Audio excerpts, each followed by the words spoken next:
être patiente et appliquée. Marie Montpetit, de la musique aux oreilles. Antoine Joubert, chroniqueur au Guide de l'auto, bonjour. Bonjour. Alors Antoine, il y a 6,3 millions de produits Hyundai et Kia qui sont présentement sous surveillance. Ça fait pas mal de voitures. Ça fait pas mal de voitures. En fait, il y a eu au fil des années plusieurs rappels concernant des capteurs de frein ABS sur les différents produits Hyundai Kia de 2016 à 2023. Est-ce que la NHTSA a découvert, qui est un organisme de sécurité américain, c'est qu'il y aurait des anomalies dans les rappels qui ont été faits. Donc, des variations de constats, et ça ferait en sorte qu'il faudrait peut-être refaire tous les rappels de ces 6,3 millions de véhicules-là, et ça, c'est uniquement sur le marché nord-américain. Alors, il est possible, si vous possédez un véhicule Hyundai Kia de 2016 à 2023, et ça comprend à peu près tous les modèles produits, là, que vous ayez déjà fait un rappel et qu'on vous rappelle encore une fois pour le faire faire, ça risque de coûter très cher aux constructeurs, évidemment, parce qu'un rappel, c'est une facture colossale. Et souvent, c'est uniquement par mesure préventive. Mais là, j'ai l'impression que juste parce que sur le plan administratif, les choses ont mal été faites, ben, faudra peut-être, et là, je dis bien peut-être, repartir à zéro et recommencer tout le processus une seconde fois. Et ceux qui sont, nos auditeurs qui sont propriétaires de Hyundai, de Kia, là, qui t'écoutent, là, est-ce qu'ils doivent être proactifs dans cette démarche-là, appeler le concessionnaire, le garage, là? Non?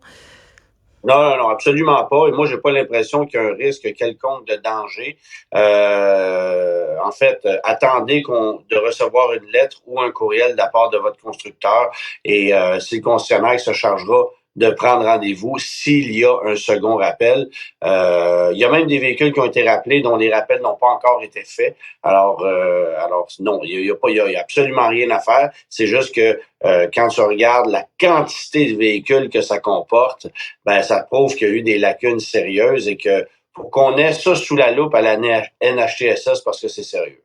Non, mais c'est tout le temps ça que ça soulève, moi, comme question quand je vois des choses comme ça. Je me disais, écoute, c'est une voiture, c'est quand même un véhicule qui peut tuer, là, tu sais, dans un sens comme dans l'autre. Je trouve ça très particulier de voir que, comme tu dis, c'est pas une voiture sur la chaîne de montage qui, oups, il y a eu un petit glitch, puis là, il y a un petit rappel qui se fait. Écoute, ça veut dire qu'il y a vraiment eu des lacunes dans la construction, dans la configuration. Ben, souvent, dans les rappels, il faut faire attention, parce que les rappels de sécurité, ça peut être aussi bien une pièce majeure, vitale à la sécurité des occupants du véhicule, qu'une étiquette qui a mal été imprimée sur un pare-soleil. Alors, il faut prendre le temps de lire de quoi il s'agit.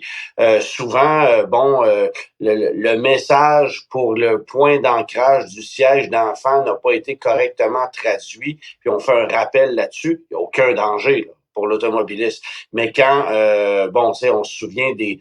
sauf si tu mets mal ton ancrage de siège de bébé. Oui, c'est sûr. C'est sûr. Mais je veux dire, il n'y a pas de risque, il y a pas de vice de conception sur le véhicule. Alors que si, évidemment, il y a des problèmes de frein, de pièces de direction, de sacs gonflables, ben là, ça peut être un peu plus sérieux. Antoine, on reste toujours chez Hyundai qui va vendre des voitures sur Amazon.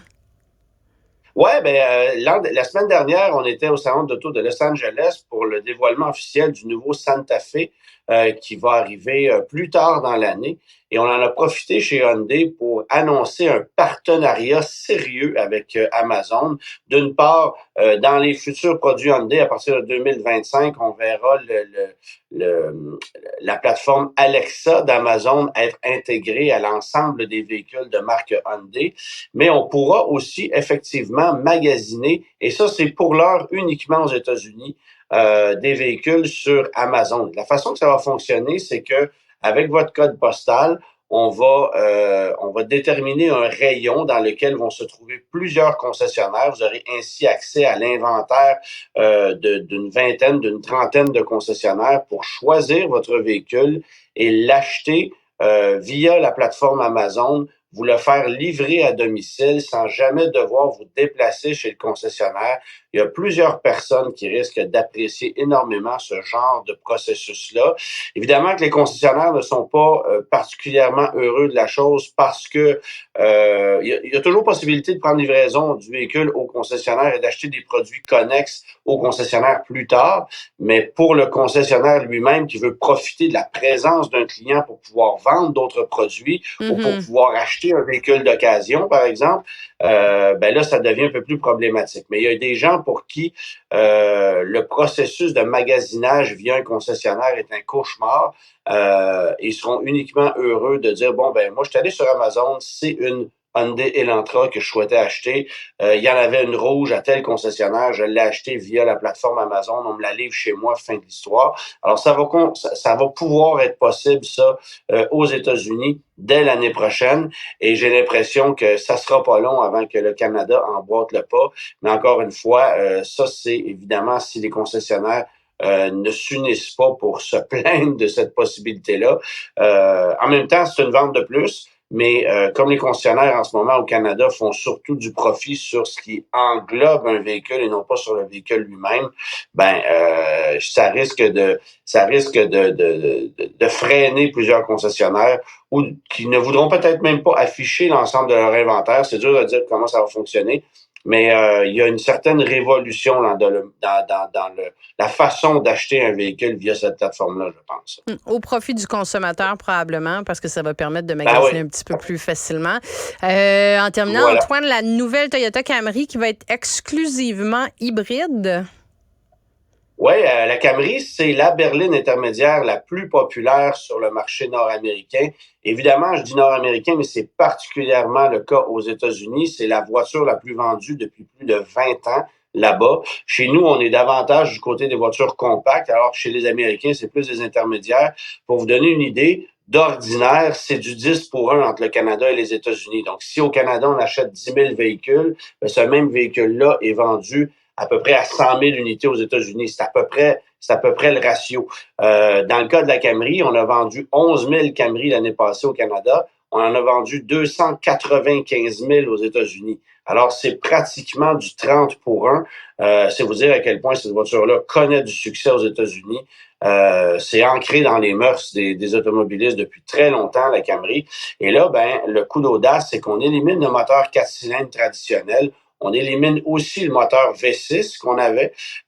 Donc, il n'y aura plus de V6 dans le segment des voitures intermédiaires. On va conserver uniquement qu'un moteur hybride qui, lui, consomme autour de 5 litres, 5,2 litres au 100. Alors, face à la compétition, ça sera un sérieux avantage, d'autant plus qu'on offrira le rouage intégral avec l'hybridation.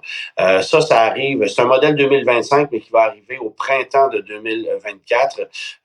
Et ça risque évidemment de continuer à connaître beaucoup de succès aux États-Unis. On n'a pas l'impression chez Toyota qu'on va perdre la clientèle parce qu'on offre uniquement une motorisation hybride. On aurait pu se poser la question face à certains acheteurs plus traditionnels dans le sud des États-Unis, par exemple, mais on dit que la clientèle Toyota emboîte le pas. De toute façon, ça demeure l'option la plus viable. Ce sont les modèles qui conservent la meilleure valeur de revente sur le marché de l'occasion, les hybrides. C'est vrai ici, c'est vrai aux États-Unis. Alors, Toyota a décidé de prendre cette direction-là. Antoine Joubert, merci beaucoup. Plaisir, bonne journée, au revoir.